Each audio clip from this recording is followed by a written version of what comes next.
Hey, shout out to my four beautiful daughters, MMCQ. Thanks for showing your daddy what to do.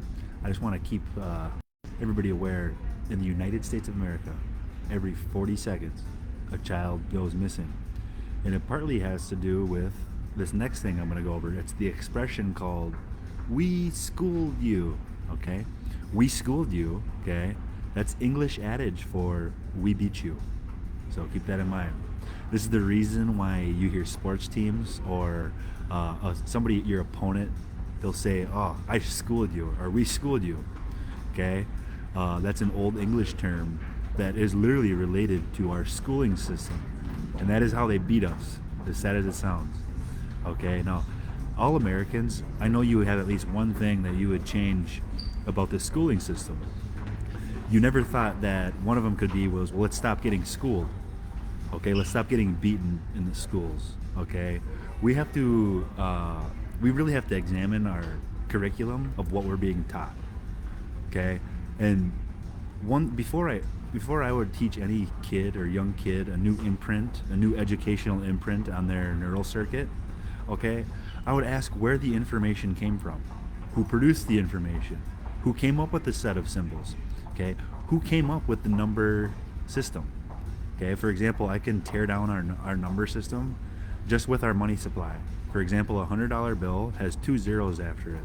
Okay, if you go by the laws of mathematics that they school us with, okay, that $100 bill, it has a value of $1 because a zero has what in mathematics? Zero value.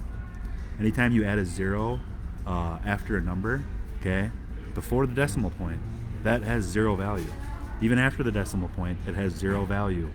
So the laws of mathematics, okay, we were schooled with, okay, we were schooled the wrong way, okay. So I want people to start asking this question: who came up with the system that was put in front of you? That's the first thing you should ever ask when you're being taught something, especially in education, okay, K through 12 and universities. You should ask who produced this information.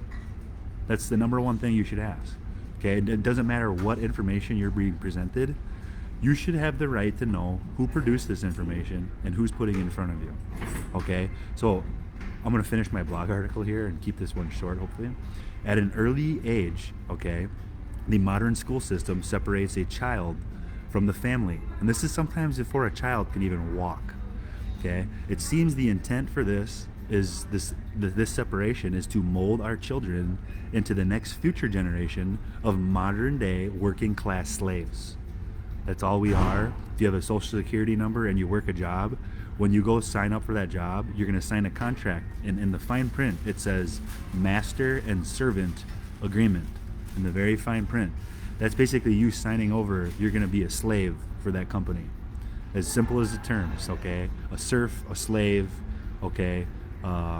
You're just a number to them, okay? It's sad, no matter how much your boss may seem like they like you, even they have a master above them, okay? So think of society as like how many slaves are above you and how many slaves are below you.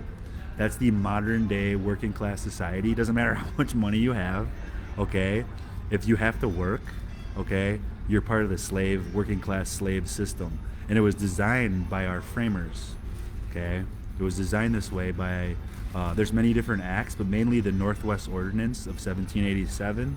You can look into that. It's the reason why we're all modern day slaves and we don't even know it. That's how good it is. That's how good this schooling is, because they schooled us. We got schooled. Let's be honest about that. I mean, we all got schooled. We're modern day slaves. No matter what job you're working, no matter how much money you make, no matter where you came from, we're all modern day slaves. Now there's a statistic that a lot of churches like talking about this. There's more slaves alive on the earth today than at any point in history. You can go find a lot of pastors talk about this, and mainly Christian churches, okay? Because they're right. There's never been a point in history when there's been more slaves than there is today, okay? And it's what they school us with. It's not natural human behavior. For example, I was talking about the separation of family right away, okay? They brought in daycare systems, okay, and basically anything before the the age 5, okay, if you're sending your kids to early childhood learning, okay, or any type of schooling, okay, all that does is it starts to separate your natural bond with your child. Okay? The natural human behavior, the natural love, the natural protectionism you have for your kid, they slowly start to separate that. Okay? And they start to mold the older you get. Well, if my kid doesn't work a good job, okay, if my kid doesn't succeed, basically means they don't make money. That's how the modern day slave system is set up. Is we're all kind of brainwashed with it through our entire lives. Basically, if you don't have a job, if you don't make money, okay, you are low class of society. When really those people are kind of smart. They're actually truly not the slaves. It's hard to think about it that way. Okay, so I ask. I had these questions come to mind when I saw the statistics that there's more slaves on Earth today than there is at any point in history. Okay, who invented the Liberty Bell? You know, the class bell, okay, that keeps us all orderly in like an orderly and fashioned line. It keeps us from going class to class. Okay. Then I ask, who invented the number system, which numbers us in orderly lines? And who invented these clocks that tell us all the time? Who invented the ABCs? Or is it yet another set of symbols set before you and me? Okay. So I urge you to start asking where the information, where we got most of our schooling and education in America, where it came from. Okay. Did it come from Uncle Sam? Did it come from the Redcoats? Did it come from the British bankers? Who did it come from? Who produced the information? Who produced the curriculum that went in front of us? Okay. We're the modern day slave class society. Okay. No matter how much money you make, if you work a job, okay, you are a modern day slave. You're a slave to that job. You're a slave to that money. It really revolves around. It controls you. Okay. Money is. Here's my other belief, and you can prove it. Okay. Money is the most addictive drug on the planet. As soon as you get a paycheck, or you think about money, or you even touch money, there's a drug in your brain that activates. It's called dopamine. Okay, and that's kind of like the cheese that keeps you on the rat wheel. Okay, I need money, and it's a very good system they've set up, and it's hard to break away from it. But there is other systems, like the people at the top of our modern day slave class society. They use communism. They just share everything with each other, and they're a good team. That's basically it. They fortify everything for each other. Okay, so I have an idea of putting every American inside the American Business Trust. It's the same thing all the rich families do. Okay, it just says we have rights to basically free energy like they do. Okay, and food, shelter, and water like they do. And it's something that you should think about. Think about who schooled you. Think about how you got schooled and how you were beaten, okay, with the schooling system like we all were. And think about one thing you'd want to change about the curriculum or make better about our schooling system. For me, I would change. There should never be another school shooting. I mean, you have some really crazy individuals that are in positions of power. I'm talking police departments, law enforcement. They should be preventing these shootings, okay, from ever happening.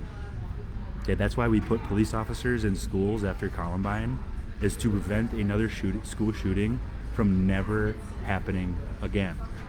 It should never happen again, okay, if the system worked for us, okay? The place where we send our kids to school to get their schooling, there's shootings. Why would you send your kids, if you were a smart person, you would never send your kid back to Michigan State University, for the simple fact they don't have security cameras inside a building where a nationally televised campus mass shooting just happened.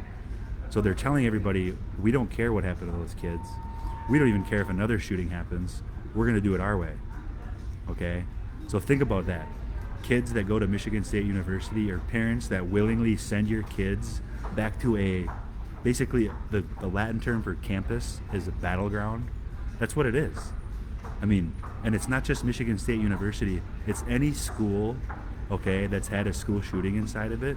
There should never be another kid that goes back to those schools if we cared about the kid's safety. You know what I mean? They should never be going back to those schools. Love you. Have a great day. Miller, Madison, Colette, Quinn. Love you, girls.